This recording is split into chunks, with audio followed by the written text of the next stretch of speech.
continuar falando do relevo. O relevo a gente já falou que ele é formado por duas forças no primeiro vídeo, que são as forças endógenas e exógenas. Falamos só das forças endógenas, que é o tectonismo, que é o que acontece aqui embaixo, não aqui na superfície, né? Que é o tectonismo, que é os abalos sísmicos e o vulcanismo. Aí a gente falou um pouco sobre isso e agora a parte de cima, a parte da superfície, que é o que molda a transformação que acontece aqui em cima da superfície e que continua transformando esse relevo. Bom, essa parte aqui de cima que transforma o relevo, ela é formada basicamente de duas forças, que é o intemperismo e a erosão. Erosão e intemperismo não é a mesma coisa? Não. Erosão é uma coisa e intemperismo é outra. O intemperismo é a quebra da rocha ou do solo, a quebra, e a erosão é o carregamento desses sedimentos quebrados, é o carregamento, é o transporte desses sedimentos para outro lugar. Então, o intemperismo, que é a quebra, então o intemperismo quebra e a erosão carrega. O intemperismo quebra e a erosão carrega. O intemperismo, ele pode ser de três tipos, que é o intemperismo químico, o físico e o biológico. O químico acontece principalmente pela ação da água. Por quê? Porque provavelmente num lugar muito úmido, que acontece sempre da rocha encontrando com a água, igual aquele ditado que diz água mole, pedra dura, tanto bate até que fura. Pois então, realmente fura.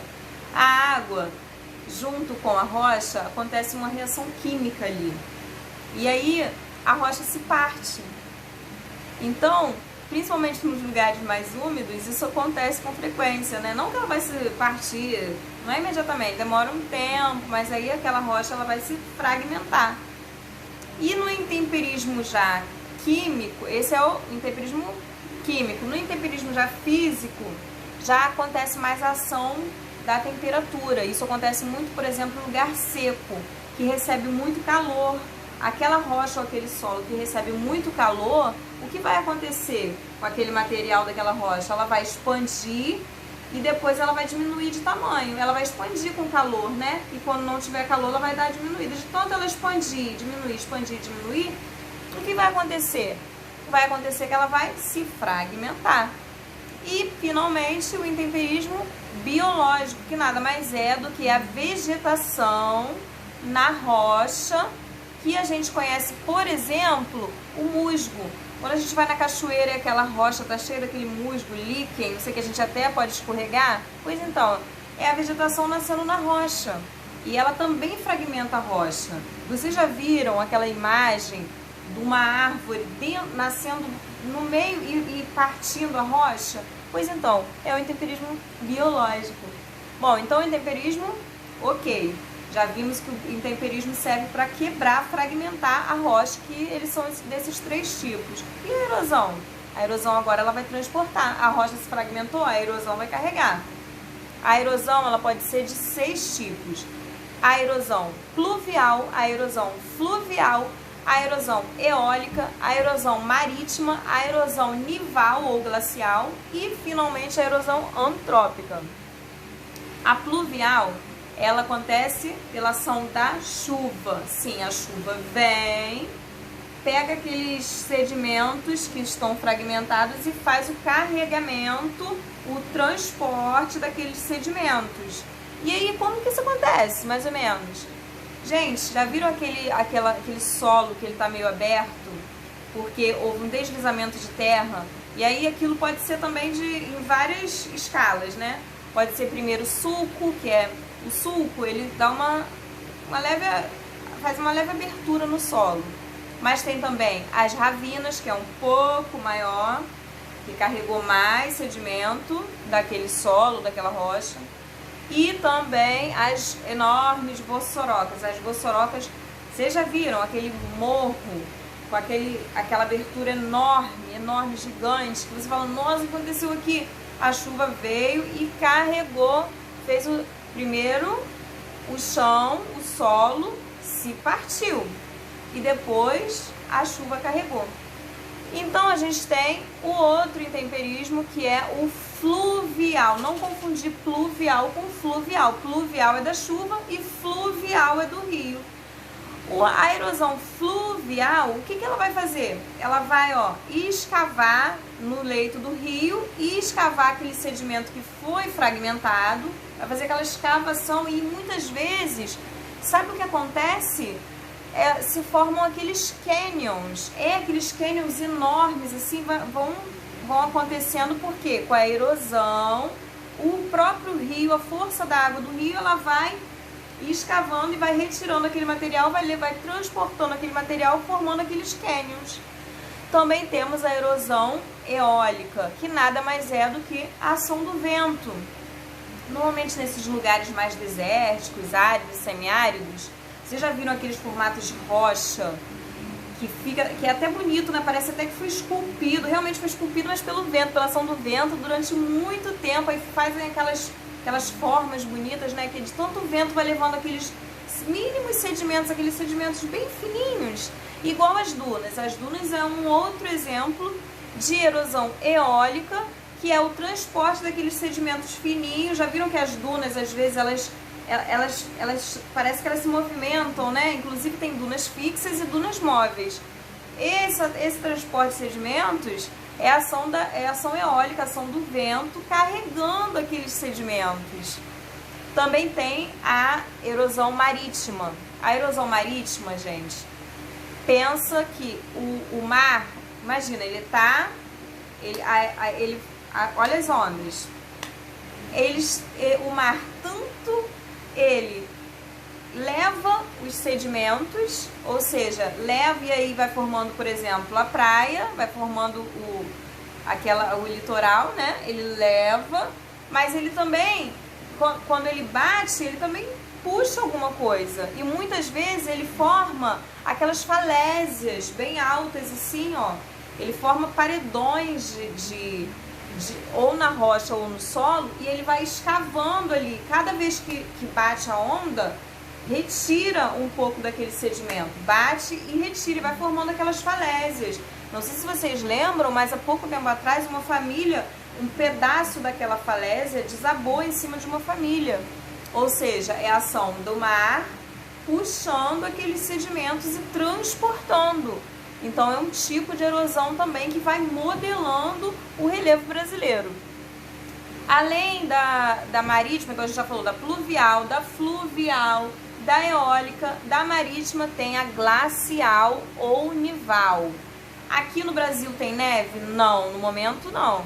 Então, se aqui não tem, tem em outro lugar. E o que acontece? Acontece um arrasto daquela rocha ou daquele solo junto com aquele bloco de gelo. Você imagina aquelas grandes, né? Imagina que aquelas pedras vão rolando junto com aquele pedaço, aquela camada de gelo. Aquilo vai rolando e o que vai acontecendo? Vão formando buracos. E aqueles buracos enormes vão abrindo um caminho, sabe para quê? Para o mar. Isso mesmo, o mar vai entrando naqueles buracos, formando fiordes. Depois vocês dão um Google lá e dá uma olhada nessas imagens. Vão formando fiordes, eles são lindíssimos, inclusive. E aí a natureza ela é tão linda, né, que ela mesma vai modelando as coisas e vai construindo e reconstruindo e transformando em outras coisas lindas, né, em outras paisagens lindas. Vai formando o relevo. E finalmente tem a erosão antrópica. O que é a erosão antrópica? É a erosão feita pelo homem. O homem também vai erodir? Sim. Quando ele faz, por exemplo, um túnel, que ele fura aquela rocha, tem uma rocha enorme que está no meio da estrada, ele quer construir a estrada, ele perfura a rocha, retira todo aquele sedimento e vai depositar em outro lugar, né? Então é uma forma de escavar, retirar os sedimentos e colocar em outro lugar. Ação antrópica é um tipo de erosão também. Erode ou não erode? É um tipo de erosão. Bom, então essas são os tipos de erosões que vão dar origem a esse relevo que a gente encontra aí na nossa paisagem, no nosso relevo brasileiro. Esse relevo, ele foi classificado. E ele foi classificado em planícies, planaltos e depressões. Mas aí, primeiro, O Haroldo de Azevedo, ele foi lá e classificou, usando só altimetria, que era o recurso que ele tinha na época, classificou em planícies e planaltos, lá na década de 40. Depois, lá na década de 60, Aziz Absaber foi lá e classificou em planícies e planaltos também, mas fez algumas modificações. Aumentou aí o número de planaltos, enfim. Depois, lá na década de 80, quase na década de 90, o Jurandir Ross foi lá e, usando já uma tecnologia já de imagens de satélite, já com radar e aquilo tudo, ele foi lá e ele transformou aquilo de novo. E aí ele falou, não, aí eu tô vendo aqui muita coisa aqui, a imagem do satélite está me dando muita informação. Aqui eu tenho depressão, planície e planalto. Depressão é depressão. Agora a gente vai saber o que é a planície, o que é a depressão e o que é o planalto. O planalto é uma área mais elevada, acima de 200 metros de altitude, que existe muita erosão, ou seja, uma área mais alta. Pensa que é uma área mais alta. E essa área mais alta, ela tá o quê? Ela tá soltando sedimentos, ó, ela tá soltando erosão. Agora, já a planície, ela é uma área mais baixa, abaixo de 200 metros de altitude, que tem muito depósito de sedimentos. Então, ó, no planalto, ele está soltando aquela erosão e a planície está, ó, recebendo aqueles sedimentos. Ó, planalto soltando erosão, planície recebendo sedimento. Então, planalto tem muita erosão, planície tem muito depósito de sedimentos. Planalto acima de 200 metros, planície abaixo de 200 metros. E a depressão? A depressão, ela pode ser de dois tipos, a relativa e a absoluta. A depressão, falando muito, a depressão relativa é simplesmente aquela em que a área onde ela se encontra, ela é mais baixa do que as áreas no seu entorno. O entorno é mais alto e ela é mais baixa, simples assim, ó. Imagina que aqui são dois morrinhos. E aqui embaixo, aqui no meio, é uma depressão. É uma depressão relativa. Por quê? Porque existe a absoluta. A relativa, ela é apenas mais baixa do que o seu entorno. Agora, a absoluta, ela não só é mais baixa do que o seu entorno, mas ela é mais baixa do que o nível do mar. Imagina que aqui é o nível do mar. Aqui tem um planalto, aqui uma, ó, nível do mar, planalto, planície. Olha a depressão. Imagina que a depressão é, deixa eu ver se eu consigo fazer uma concha aqui. A depressão tá aqui, ó, mais baixa do que o nível do mar. Sim, ela é bem profunda. Dica, detalhe, a maior depressão que existe no planeta é o Mar Morto. Nas suas margens, ela já fica abaixo, 400 metros abaixo do nível do mar. Maior depressão, a depressão absoluta. Então, a depressão absoluta, ela é abaixo do nível do mar, e a depressão relativa, ela é apenas mais baixa do que as terras no seu entorno. Então, gente, o relevo brasileiro, finalmente, ficou classificado como 11 planaltos, 11 depressões e apenas 6 planícies. Dessas planícies, 2 vale a pena destacar, que é a planície litorânea. Então, ali no litoral tem uma faixa de planície, né? Dá pra você imaginar, já o litoral, ele costuma ser mesmo mais aplainado.